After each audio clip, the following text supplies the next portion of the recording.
Hi everybody, welcome to another episode of Nerd in Denial. And the dogs are all about me right now. Lay down, babies. So, before we get started with our review, we have a couple announcements. First, why don't we just start with, we made 100 subscribers. Woo!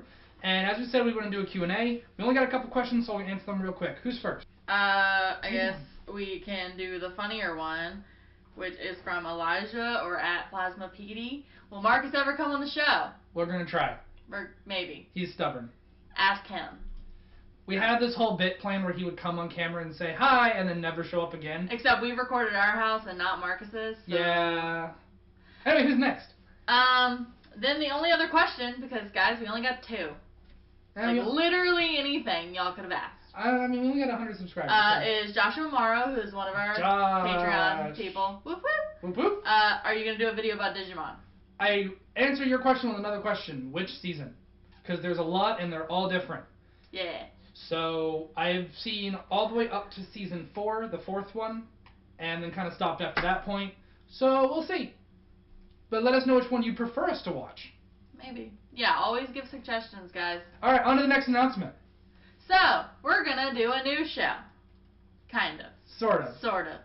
So, some of the things that we really, really like are coming back for new seasons, like... Seven Deadly Sins. Seven Deadly Sins, Jessica Jones, all the Marvel shows on Netflix, blah, blah, blah. The shows that we really, really like, we are going to review week by week because we can follow up, you know. Except Jessica Jones, where the entire season comes out at once. Yeah, Jessica Jones is going to be... But for currently airing anime that we are going to be reviewing, we're going to kind of do them on an episode-by-episode basis as they come out, as opposed to wait for the entire show to end, just because we really want to get our thoughts out there.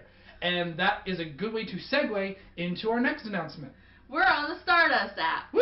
Stardust! Which, if you've never heard of it, it's a kind of an initial review to, or initial reaction type of thing to movies, TV shows, trailers, things like that. So we're on there. And the best part about the Stardust app is that you guys can follow us on Stardust, record your reactions and thoughts, and send them to us. I believe is how it works. I haven't looked that far into it, but I've learned about this from watching the Nostalgia Critic. They send him a lot of their reviews, and he shows them on their episodes, which, if we can figure that out, maybe. Don't know yet. But we're going to be posting reviews of kind of anything and everything that we watch that's new, that we just have feelings about.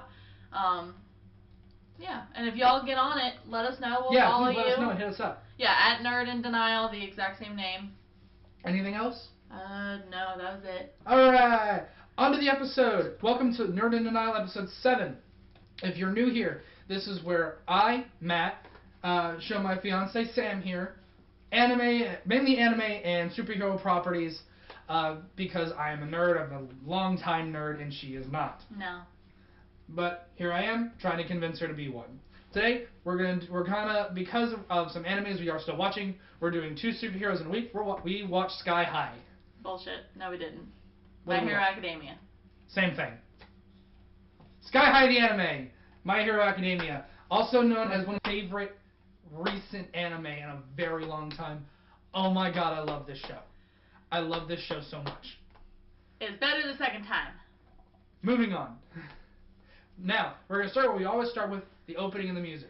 Love the music in this. Soundtrack's great. Soundtrack is superb. Yeah, that was the word. There we go. I got you. Thank you, I got you. Love you. Anyway, soundtrack is great. Opening and closing are both good. Now, we're going to throw this out real quick. Right now, we're only talking about season 1. Yeah, that's all I got. That's all she's got so far, and because it's all we could watch. And shout out to Matthew something on the TokuCast Oh no, I'm gonna get it. Don't worry. Matthew on the TokuCast video, who suggested My Hero Academia. And on one of ours. And on one of ours. Thank you so much for the suggestion. We absolutely would love to hear more, and we were already watching it when you suggested it. So literally, funny story. We were already watching it. And love you, buddy. Couldn't tell you. Anyway, so I really have nothing else to say other than music, other than it's catchy, it is fun, it is hype, and it is amazing. And we can just move straight on to the art style and animation. Matthew Brignac. Matthew Brignac! I knew it was Matthew something. Yes. I remember you. You commented on both videos, and yes, we definitely saw it. We were watching it, like we said. But art and animation.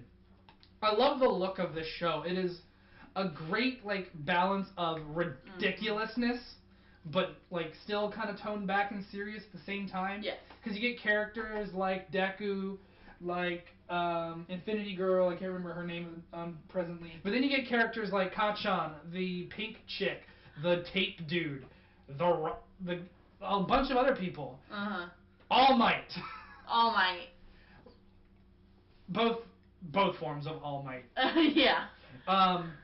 We watched this show twice, or both dub and sub this time. I'm finally getting her. And honestly, the voice acting was great in both. That's a very good dub if you want to give it a shot. I was very impressed. Though I kind of like the sub better, only because they explain some things more, like with Deku and how that what that means and everything. And then it's fun just to hear All Might in English just go, shit. That was funny. That was funny. Pointed that out real fast. But it's a very vibrant show. Yes. Very colorful. Yeah. Which I think it does a lot for. Very eye-catching. Yes. Do you have anything else to say that I haven't already? No. After art and animation, we have characters. Mm-hmm. We're not going to go over... So many. Yeah, we're only going to go over 3 right now because Season 1 really only focused on 3.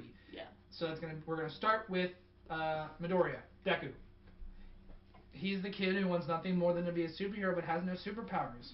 And through circumstances gets the powers of his favorite superhero of all time, who is broken. Yes. Both literally and figuratively. But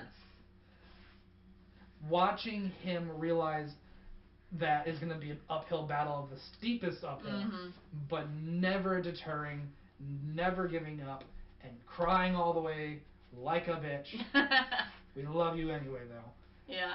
It's a really kind of generic plot line when you think about it. It is. It gives you that main character to root for and the underdog story. The I can achieve my dream even if everybody else says I can't. And everyth's against me. Blah blah blah. Yeah. But yet it somehow feels different this time around.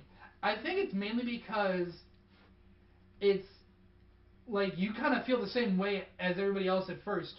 You live in a world where 80% of the population have superpowers and you don't. You still want to be a superhero. Good luck. Yeah. You're like, okay, sure. Whatever you say, kid. And then, Deus Ex Machina, All Might can actually give him his powers. Right. Which, that... I realize that's a hell of a convenient plot line, but, you gotta do what you gotta do. But every character is memorable. Every character has their own arc, even though most of my favorite arcs we haven't gotten to yet, because I have seen Season 2. But I love just the interaction between these characters because it feels kind of genuine. No, it definitely does. The character development's very good. And Deku, honestly, I want to say he's my favorite, but he's actually my second favorite. And I can't go into why my favorite character is my favorite character because she hasn't seen it yet. Damn it. But in Season 1, Deku's my favorite character.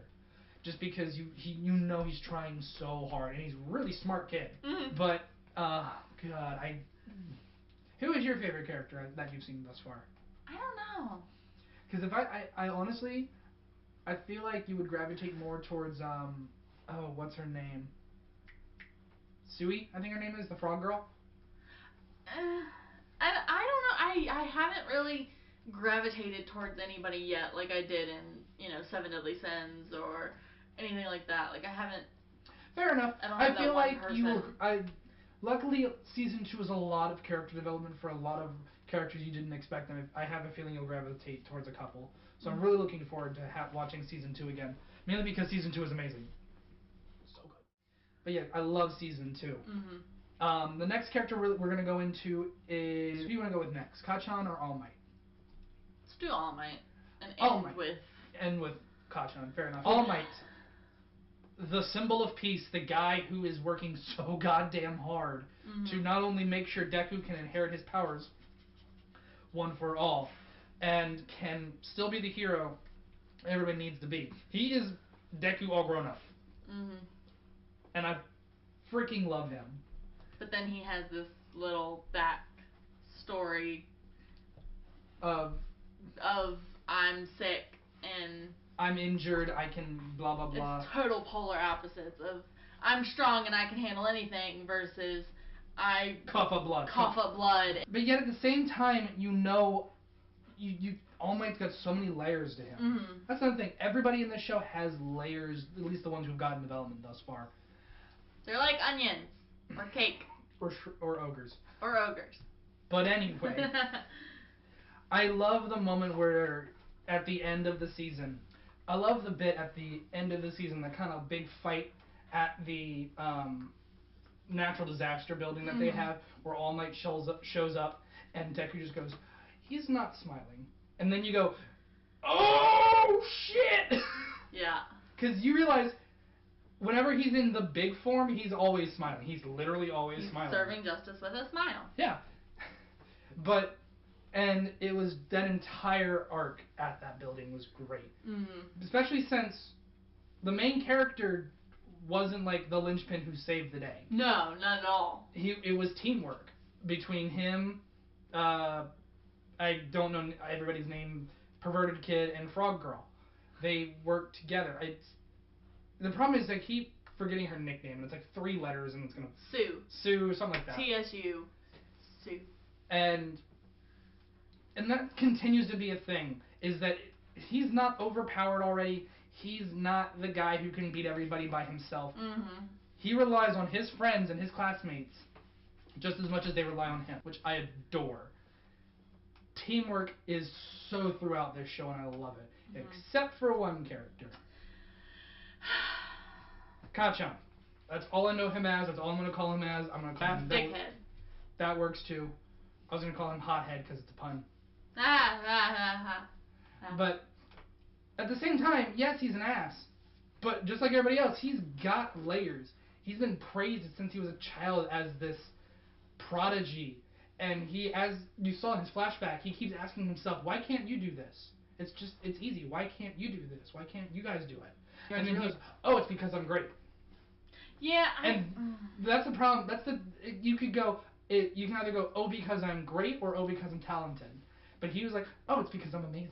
It's because I'm amazing. And because everyone's been telling him he's amazing since he was in preschool. Yeah. But then he, gets knocked down a few pegs throughout the course of this show. Not just by Deku, but by Todoroki. And you see his fall from grace.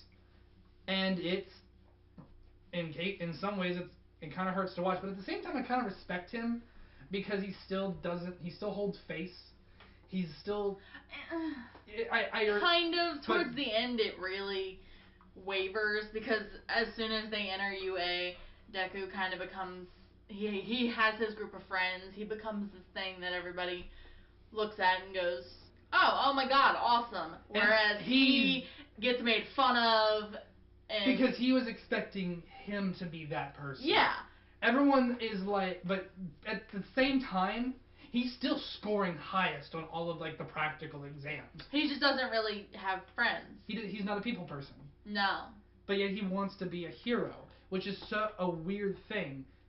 But I'm just wondering, does he want to be a hero to be better than everybody else, or does he want to be a hero to help people? That's the kind of difference. But that is the difference between Deku and Kachan, which you will see in the next season, is just as much of a thing with the adults. Specifically between the number 1 hero, All Might, and the number 2 hero, Endeavor, who wants nothing more to be the number 1 hero. I just feel like I don't care as much about his character because it feels like the whole first season is they're just trying to play him as eventually turning into a villain. Yeah, I get that because I thought the exact same thing. And the whole whiny, Deku's like, dude, I want to be you because you're awesome, and he just takes it as, shut the fuck up, stop saying I'm great, because you're, stop saying you can surpass me. It gets irritating after a while. It gets irritating, but you also have to kind of remember from his point of view, he sees this kid who is quirkless, and, it's like watching it. He's quirkless, and he says he wants to go to UA, he wants to be a superhero, he wants to be All Might, and you're like, are you an idiot? Are you out of your mind? You don't have quirks. You can't do that. But then all of a sudden he gets into UA, and you're like, how? And then you realize he has a quirk. Little does he know that he didn't have it 3 weeks ago, but still.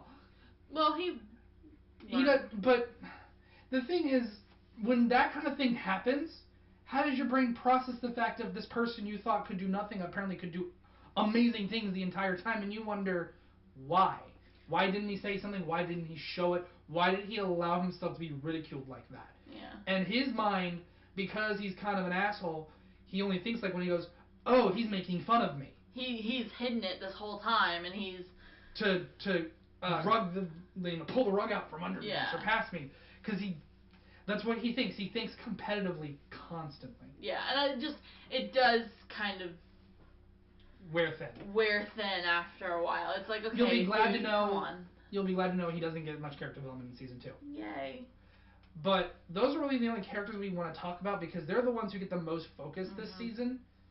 And we will get in when it gets to season 2, we will get into the other characters because I can think of at least 3 or 4 characters who get a lot of character development next season that got kind of touched on this season, including Ida, Infinity Girl, Todoroki, and no, that's it. So I think that's it. But watching, and I can't wait for season 3. I don't read the manga, unfortunately, mainly because now I don't read it because I want to watch season 3 with her. And because I already watched season 2 without her, and she yelled at me. Okay, yeah, but I wasn't watching it then. You are now. I didn't pay attention to season 1 when we watched it the first time. I did. But now you did. Yes. So, those are the only characters we want to talk about. Now we can go into the plot relatively quickly. Yeah. Because this entire first season is about Deku getting into UA, getting his quirk, kind of that whole fish out of water story. Not at the same time, not really, but I still think my favorite thing about this whole thing is that realizing that Deku was made to be a hero. Yeah. Not just because he will run into danger to save his friends without thinking about it. Also just because he's a smart kid. He is. He's very smart. He is. That entire scene of him versus Kachan and the mock hero-villain battle where he judo throws Kachan on the floor and goes, you always start with a right hook. Yeah. Died. I was hysterical. And it was just such a fun scene because this show does something else very well that I knew she would like, a good balance of action and comedy and drama. Because this show is funny. Yeah, no, very funny. Ida, whatever his name is, getting into character as a villain. Oh my god. I need to be a villain. Okay. He's hysterical. Infinity Girl's hysterical. Deku's hysterical. And some of the quirks are just hilariously well thought out. The electric kid who like drops IQ when too much. Where he just becomes an idiot. He just does. And Infinity Girl who gets nauseous if she uses her power too much. Throwing up rainbows. Almost every power kind of has a drawback. Yeah. Because these are kids and they're not used to it. Love Deku getting used to with the fingertip thing. And then I'm gonna spoil one thing but not give you context. He eventually gets to the point where he does this, runs out of fingers, and does it again on broken fingers. Ooh. So, and just the entire story of what's happening thus far is, I can't wait for more. But that's really all we have to say about the plot because it's kind of, we got the first couple drops in the bucket. Yeah. But now we move on to kind of themes and messages. We have the theme of follow your dreams. We have the theme of discrimination. We got a bunch of stuff. The theme of overcoming obstacles and the underdog can win and... Yeah, that moment in the I think it was the first episode where All Might in his really skinny anorexic dying form with the dramatic ass sunset in the background, Deku on his knees, and he just goes, "You can also be a hero." Cry, cry, cry. Oh my god, and Deku's crying too. That's the thing. This show gets me in the feels a couple times, mainly in season 2, but still. This show does get me in the feel. Yeah, no, it definitely makes you feel what they, want you to feel, and then... And especially the bit with the mother when she apologized. Oh my god, yeah. For what she did when he was 4. And she's like, I'm so sorry, I should have supported you. And I can't wait for you to see... I kind of gave her snippets of what season 2 is like with the whole tournament and everything. it's televised and she's watching it, and one bit is just her dying of anxiety Oh. because she's watching her son get hurt. Oh. It's gonna be fun. But I have mainly 2 interview questions for our ending portion. What's this? Well, I say people think I'm weird because I say 3. I did the. Oh no, I did the 3, but why the 2? I don't know. 2. I was doing 1. I always start counting 1. And instead of doing this, for some reason, did this, and we're spending a lot more time on this than I thought we were. So thanks for that, and I can't cut it now. Because you're weird. Yep. Yeah. The first one was, are you glad you watched it again? Yes. I'm winning already. The second question is, if Nerd in Denial did not exist, and we still watched this, would you want to watch season 2 just for the enjoyment of it? Yes. I know what we're doing later. And not soon. After editing this. Eventually. Sooner rather than later. Eventually. Please. Eventually. Anyway. Ha! That has been our very kind of fast-paced review of My Hero Academia. Mainly just because there's not as much to talk about as we want, because we need to watch season 2, and then eventually do season 3 for week to week. So please, as always, like the video, subscribe if you haven't, share with your friends. Please share us. We're at 104 subscribers now. Woo. Woo. Share us with your friends. Post us on forums. Whatever you got to do. Be obnoxious about it. Go for it. Be obnoxious about it. Go for it. Give us suggestions. Yes, we have My Hero Academia Season 2, but we also want to do other superhero league, this side of the pond superhero stuff. We've gotten some suggestions, and we'll take everything into consideration. Just be mindful of how long the show is. Yeah. We have full-time jobs currently. Maybe in the future that won't be a thing, but as of right now, we can only watch shorter seasons of things. Yeah. But thank you so much for joining us again. We hope to see you guys next time. Is there anything else you want to say? Patreon. Support us and the TokuCast if you can. patreon.com/TokuCast. Don't forget that we will start doing our week-to-week review, hopefully, of 7 Deadly Sins, because that's supposed to be coming out soon. Ish. Maybe. January. It's January. We're waiting. We'll see you guys next time. Bye, everybody. Bye.